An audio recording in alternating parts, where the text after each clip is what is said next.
Where Jane Thor is helping us model clothes by Charles James in the continuing 36-part series, The Charles James Story.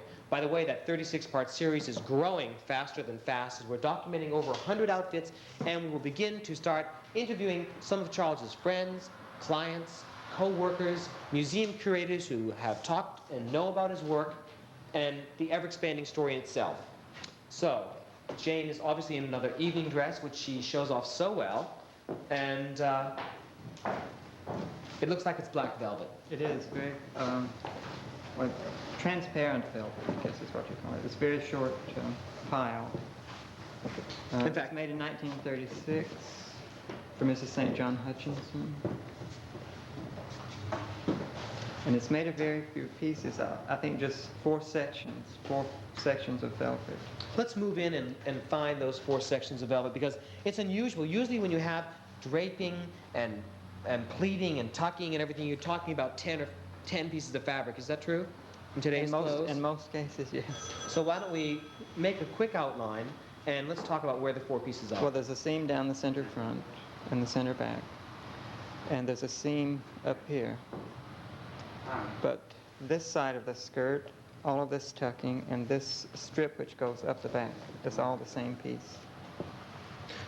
In fact, we've seen this look before, haven't we, with the dual pieces crossing like this? Is sort of almost a Charles James trademark as well, isn't it? Yes. We've seen that in dresses before, too.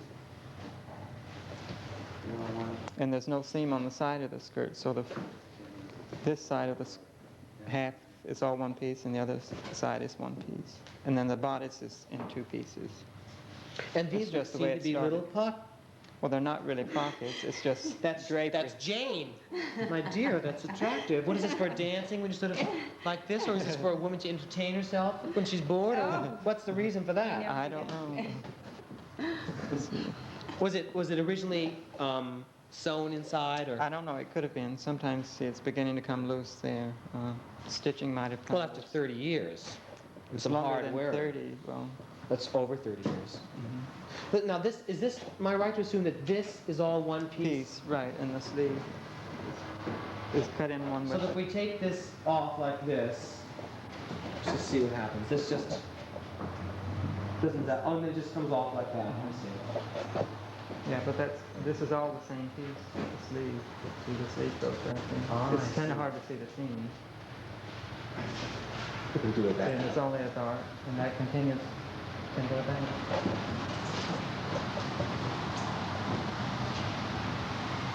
That one's broken. All right. It's beautiful. Thank you. Why don't you just walk a little bit more, so Anton can get the whole picture.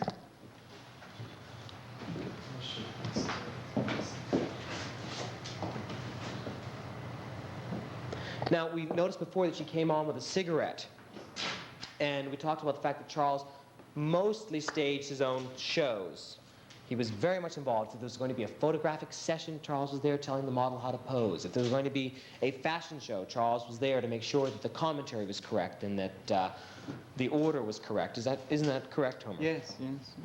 Well, why don't we talked about the cigarette, and I love that whole idea. Tell us about how Charles first started using cigarettes in women. I'm not sure when he first started, but when he staged the Coty Awards show in 1954 for the coats, he had the models all with lighted cigarettes.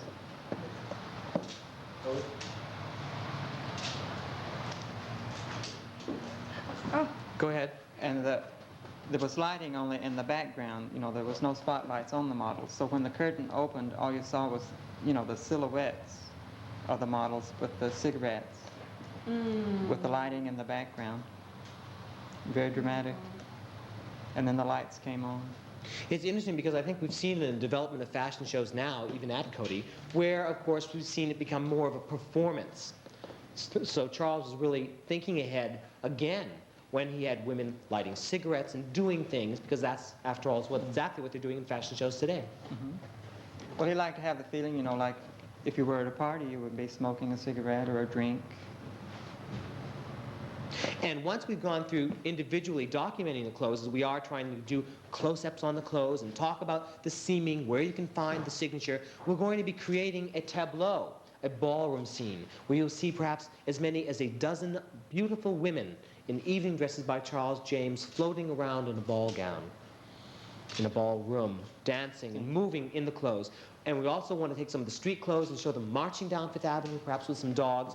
We're looking forward to using the clothes in scenes to show exactly how the clothes moved and lived. And Jane, we hope you'll come back to do that. Oh, yes. And we have one last outfit for you today, and we'll let you go and put it on. And thank you again, Jane Thor. Thank you. Okay. This is not a pornographic show. Children may watch. Jane is completely covered up, but we wanted to show you the skirt because I think the skirt is very interesting before we put the jacket on. This is a skirt to a suit. It's mauve. And why don't we talk about it, Homer?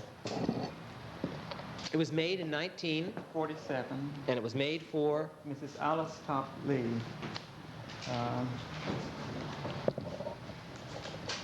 I think it's only, well, 2 pieces, 3 pieces. Let's find the pieces. Okay. Going on this way. Okay. Turn right on. All right.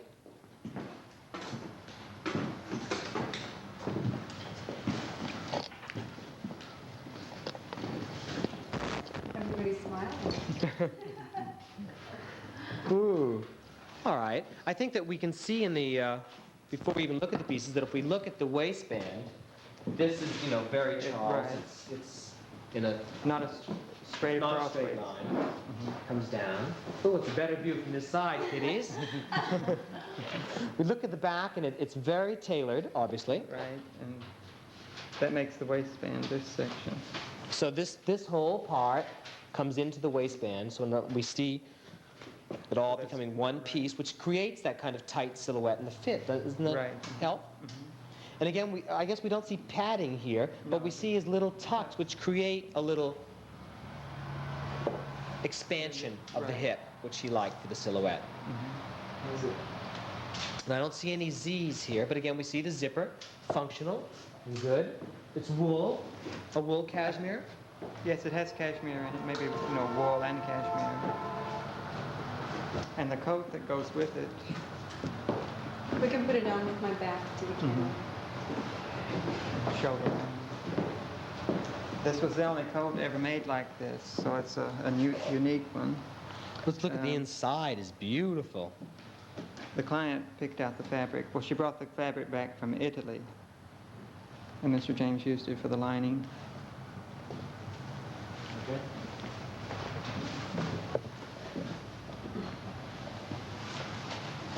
See how discreet we've become? We're so sophisticated now. In the old days, you know, with Mr. Fix-It, it used to be a little more hardcore, but now, you know, this is art. Oh, this is wonderful. Look at the fin. That's a fin, right? The back. Yes. Oh, this is another coat that sings Cody Award all over it. It's fabulous. Well, it's made much earlier than the Cody Awards, and this was the only one ever made. So. Now, you were going to talk about why it's unique. We know it's unique, but specifically, what didn't Charles ever do again that we see here?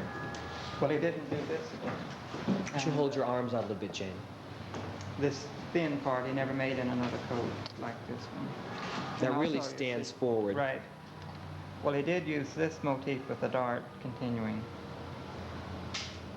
where the seam comes into a dart. See, it doesn't continue into a seam. It's really a dart here. And the drop shoulder, he didn't use that too often in coats. Just drop your arm down so we can see exactly. It really does drop. Drop shoulder seam. And the seam in the bodice goes backward. Oh, I It see. doesn't come straight down the shoulder, it goes backwards. I think that was part of Charles's signature, to place the seaming in places that were not banal, but often unexpected. Right. And let's hold the arm out, and we can see again that, I'm not sure how, can you see this from here? This is good. See that you can see the fullness here. Again, for the arm, then it comes in a little bit and then flares again, doesn't it? Right. And he didn't The seaming for the waist in the coat is a little bit below the actual waistline. Charles And hated again- lines that went horizontally. Everything was always it dips dropped in or the back. curved. Why don't you go right against the, into your frisk position. Well, that's good. That's beautiful. Now you can really see the outline of the coat there, can't you? No, that's really it. And this whole fin effect comes right down All the way to the bottom. all the way to the bottom. It's beautiful. And just hold your arms out. I love the way to see the way this goes. So again, instead of having padding, this again accentuates the hips. Right, the client that this was made for had a very small waist, a sort of a large bust, and large hips. And he accentuated all, all three. To create the ideal shape, Right.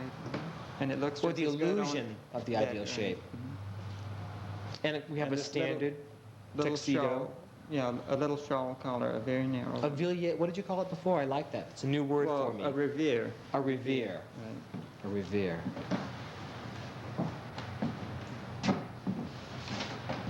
Why don't you just walk around in that for a minute? Is there anything else you think we should know about this? The color is beautiful and subtle. And again, we notice the 3 buttons, not all the way down the front, and rather high up, right to the waist. No, I always like to cluster them in one spot to give emphasis or accent. Well, there you've seen it. There it is, another Charles James suit, just right for Christmas shopping down Fifth Avenue, which is looking very beautiful. It's nice to see all the Christmas things out. And we're saying that so we'll know, even in 10 years, that this is 1978, December, and it's Christmas time. And this is my present to New York and Anton's present to New York, our Christmas present, the Charles James story. We hope you'll stay tuned for the rest of it. Thank you.